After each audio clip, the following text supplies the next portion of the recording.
নারী পুরুষ নিয়ে তর্ক বিতর্ক সবার মধ্যে লেগে আছে, আর আজকে এখানে থিম হচ্ছে নারী। তবে আমার পার্সোনালি মনে হয় নারী এবং পুরুষ যে যেখানেই থাকুক না কেন দুজনে দুজনের জায়গায় শ্রেষ্ঠ। দুজনের আলাদা কাজ এবং দুজনেই দুজনের দায়িত্ব সম্পূর্ণ নিষ্ঠার সঙ্গে পালন করছেন।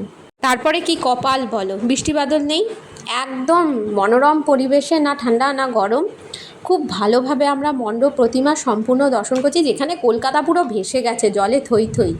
আর দেখতে আসবোই না কেন বলো, সারা বছর অপেক্ষা করে থাকে এই দুর্গাপুজোর জন্য। আর শিল্পীরা এত সুন্দর কাজ করে, সব থেকে বড় কথা শিল্পীদের কাজ দেখুন দেখুন আপনাদের চোখের সামনে ফুটে তুলেছি। আরও কত কিছু আর্টিফিশিয়াল জিনিস দিয়ে তো এদিক ওদিক করছে, কিন্তু না, গামছা দিয়ে ওপরে ঝাড়বাতি করছে এবং মণ্ডপটাকে সুসজ্জিত করছে। তারপর দেখুন মধুবনী পেন্টিং, যেটা হারাতে বসেছি আমরা, ভুলতে বসেছি।